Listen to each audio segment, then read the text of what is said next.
afternoon. My name is Dean Wilson. I currently serve as the chair of the City of Erie Building Code Board of Appeals. I call this meeting of the Board of Appeals to order. Please note that a contemporaneous transcript of this hearing is being created by a stenographer. Therefore, during this hearing, each person who speaks should come to the microphone at the lectern in the front of this chamber so that those attending via Zoom video conference can clearly hear your remarks. And you should also begin by giving your name, followed by the name of the organization that you represent. Secretary to the Board, Christy Williams, will now call the roll of members to determine those members present and whether or not we have a quorum.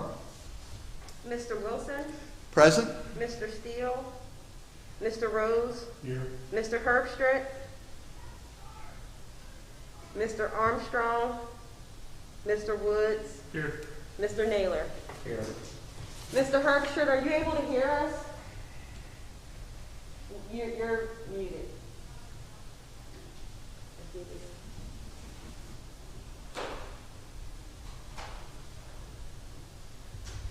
Yes, I am. I'm able to hear you, and I am present. Okay, thank you. Thank you, Christy. At this time, I gratefully acknowledge the presence of Jason Check, Esquire, Deputy City Solicitor, and ask him if he has any comments he wishes to make. No comments. Thank you very much. Today, the City of Erie Building Code Board of Appeals meets to hear a petition for variance in regard to a building known as 20th Street Storage, located at 1926 Liberty Street and 230 20th Street in the City of Erie, Pennsylvania, and comes before this Board of Appeals at the request of the owner, Leon Commercial Leasing, and its consultant, Gary Matzik Architects, which seeks a variance to the 2018 edition of the International Building Code, Section 903.2.9, Group S1, and Section 903.2.10, Group S1, enclosed parking garages, as referred in the Commonwealth of Pennsylvania Uniform Construction Code as adopted with an effective date of February 14th, 2022. Members of the City of Erie Building Code Board of Appeals have previously been supplied with the following documents. Number 1, an agenda for today's hearing. Number 2, Uniform Construction Code Appeals Board petition and attachments as received from Gary Matzik Architects, consisting of the petition, an attached letter that provides a written narrative discussion, and 3 automatic sprinkler system design drawings designated as FP-1, FP-2, and FP-3. During the presentation as part of this hearing, which follows this introduction, the City of Erie Building Code Board of Appeals will receive presentations or comments from relevant parties following this order of presentation. Number 1, the board will first hear from the representatives of the petitioner making this request for variance. Number 2, the board will next hear any commentary from the representatives of the Building Inspection Underwriters of Pennsylvania, the organization with which the City of Erie has contracted to provide code compliance and plans review services.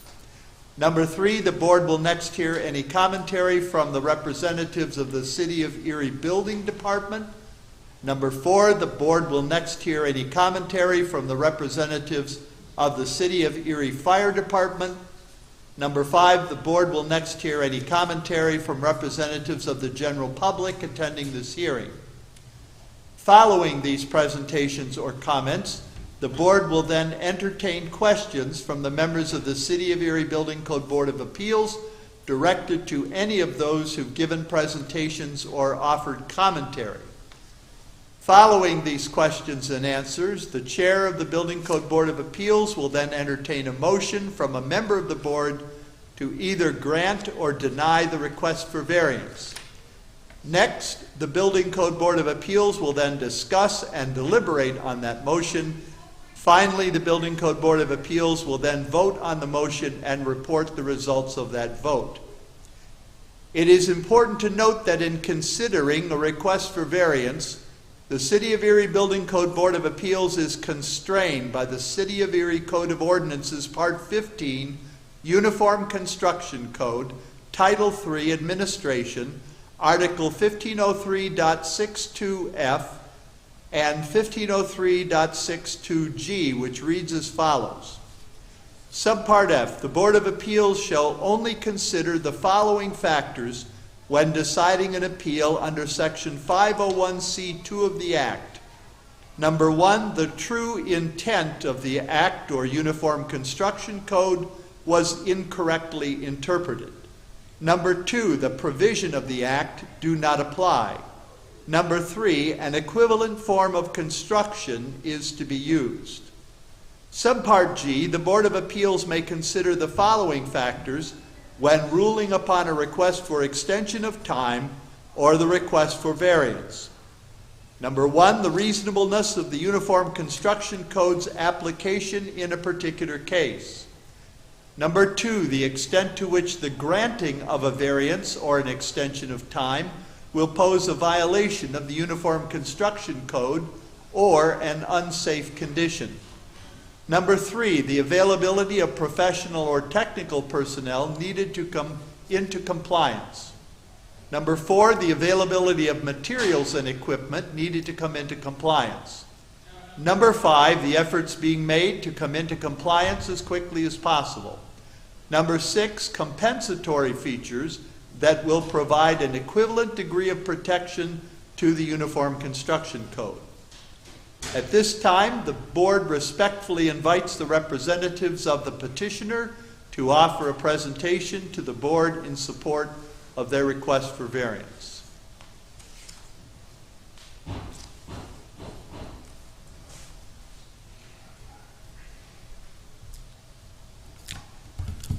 Good afternoon.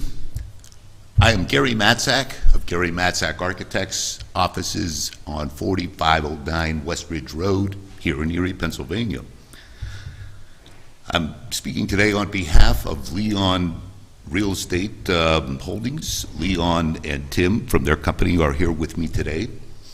And we are here to request a variance for temporary relief for a requirement of a fully automatic sprinkler system in this building. The subject property is the Erie Continental Rubber Works building on 20th and Liberty Streets. Is identified as one of the top 9 properties in Erie County that should be saved from demolition or further deterioration. Leon Construction has taken on both segments of the building. It was separated at one time with 2 separate deeds. Purchased the western portion a couple of years ago, secured the eastern portion more recently. We have submitted a set of plans for shell approval to the City of Erie and has been permitted, and they're currently working on remediating, clearing out the building of a bunch of debris and leftover things from the past. Working on restoring sidewalks, fenestration, window openings, doors, and things like that, and improving the exterior appearance of the building for their proposed and hopeful future uses. Along with the package for the shell approval, we have submitted a fully automatic sprinkler system that are part of our exhibits submitted today for full protection throughout the entire building as required by the building code. The building owners have a very large tiger by the tail here. It's a very large property and are hoping to develop in and occupy the building in segments as they find tenants and uses for the building. They've under the permit process, have begun developing the indoor parking garage and have cleared out the first floor, setting it up for separate tenancies, and has no immediate plans or tenants for the second or third floors of this structure, but have hopes for the future to fully occupy the building. As a side note, they have recently purchased an adjacent structure that was the Continental Rubber Works office building, more recently Triangle Technical School, and we're currently developing schematic designs and plans for development of that structure as well. They own adjacent properties in the neighborhood along 19th Street and some other things in the area, and are almost single-handedly, along with developers and stuff down on 8th Street, but on 19th Street with some of their partners, are really taking on this corner and that corridor and bringing some needed development to that area of the city. So today, we're asking for relief to install the full sprinkler system throughout the entire building. They have tenants and use for the basement and first floor levels. The sprinkler system has been submitted and approved and is currently under construction. We're building the riser and working out through the areas of the building, and then working on the standpipe to take up capacity through the entire four-story structure. What we're asking for today is relief to install the laterals and overall piping system throughout the second and third stories for a number of reasons. Number one, we have no proposed tenants or proposed use for those spaces, so to just sprinkle them out with pendants and then maybe come back later with a series of modifications for proposed tenants would bring some costs that hopefully we would not want to incur immediately. And secondly, the owner is proposing to install everything necessary, including the tap from the street, for the capacity for the entire building. We have plans under the Shell approval to install other safety, life safety features such as exit signs, emergency lights, and things of that nature. And those plans are approved, and we're working on those items as we speak today. That's my presentation in brief. I would welcome any questions, comments, or concerns. Okay, thank you. Typically what we do is we hear from all of those who are making presentations, and then we do questions at the end of the presentations. But Sure. Thank you very much for giving that presentation. I guess I would just close that by saying we're only asking for temporary relief from these requirements. We're not asking for permanent or full relief. And as I said, as a not necessarily compensatory measure, but a measure to show our true intent, our tap is sized to sprinkle the whole building. Our riser and vertical stacks and things are set up for the entire purpose of sprinkling. Thank you. Okay, thank you very much. We next invite comment from the building inspection underwriters.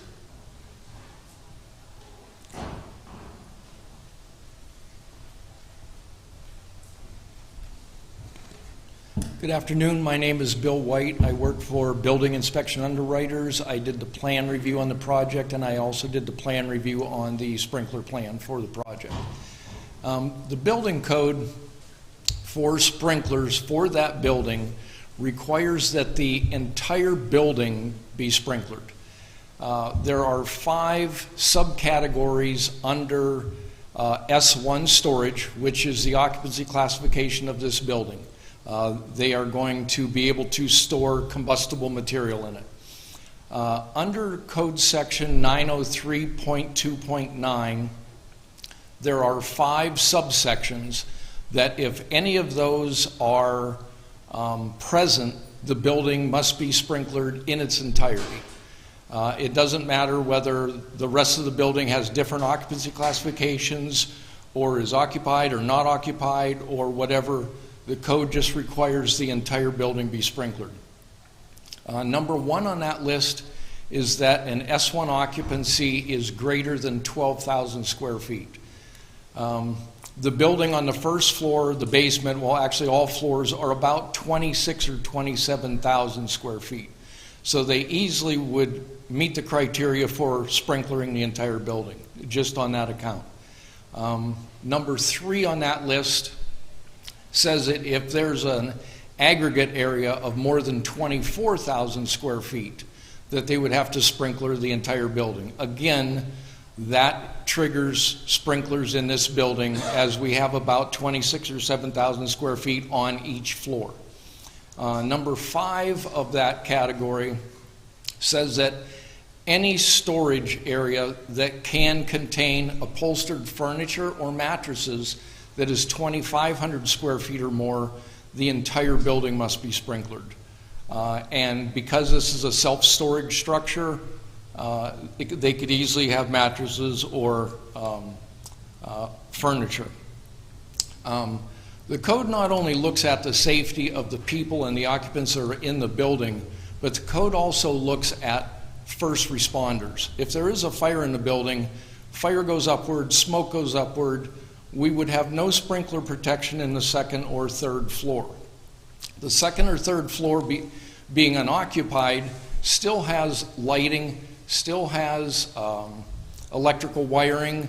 I believe there are 6 Resner heaters on each floor, all capable of starting, creating, or continuing a fire. So under the code, it's going to require, under 3 different sections of the code in different parts of the code book, that that entire building be sprinklered. That's the end of my presentation. Thank you. Thank you. I would invite comment, any commentary from the City of Erie Building Department.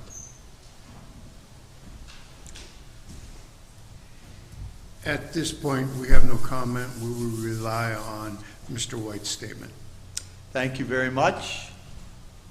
Any comment from the City of Erie Fire Department?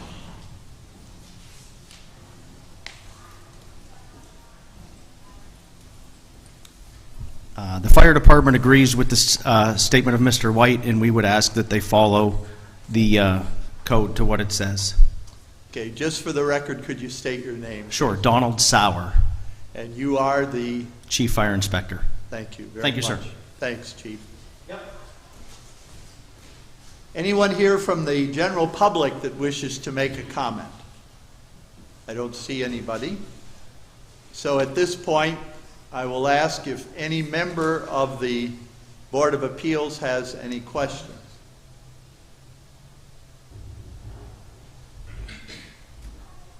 Al Naylor. Gary, the only reason is financial?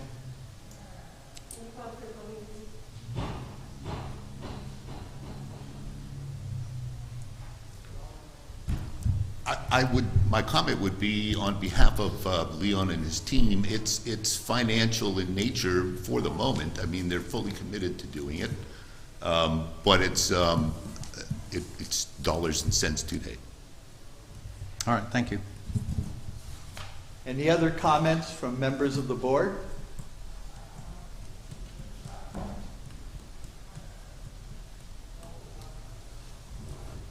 Bob Herbstreit. My concern is if they have no plans for the second and third floor with interior walls and everything, how do they actually lay out the sprinkler system? And that would be my question. How was it laid out? Thank you. Thank you. So the sprinkler was laid out exactly in that way, Mr. Herbstreit. It right now is just showing protection for open plan, and so without a tenant fit up or a tenant mix, it is literally just big, wide open rectangular space with heads every 10 feet. Any other questions? I have a couple of questions. First of all, for building inspection underwriters, if I may ask Mr. White, what is the nature of the construction of this building? And I'm specifically interested in whether or not the building is constructed such that each floor is considered by the building code as a separate fire area. Bill White, BIU. Mr. Wilson, the building was reviewed under type 2B construction, and there were no given fire areas. There were no fire assemblies or rated assemblies shown on the plan between each floor. Okay, so basically, it's treated as a single fire area. Correct. Okay, yes, thank you. I appreciate that. And then I have a question for the City of Erie Building Department. What process does the City of Erie Building Department have to review, police this building to make certain that if the upper floors are occupied, sprinklers have been provided? Is there a regular inspection program? Would there be the need to pull a new permit? How will this be watched over if the board were to grant this variance? Once the certificate of occupancy is issued, it then falls onto the property maintenance code. Those inspectors would then do any inspections there. If this is granted, then they would need another building permit in the future to install the rest of the system on the second and third floor. So there really is not, other than a property maintenance inspection, there is not a yearly inspection at this point. Okay, what I'm obviously getting to is, would it be possible for the building to be, those upper floors to be occupied even for a short period of time without anyone knowing about it and being able to enforce the requirement for sprinklers thereafter? Yes, there is a possibility. Okay, thank you very much. Anyone from the board willing to make a motion? This is Van Rose. I will make a motion to reject the appeal. Okay, we have a motion before us to deny the appeal. Is there a second? Dave Woods, I'll second that. Thank you. We have a motion to reject, deny the petition. All in favor, please signify by raising your hands. And I call on the secretary, since I can't see behind me. Has everyone voted? All right.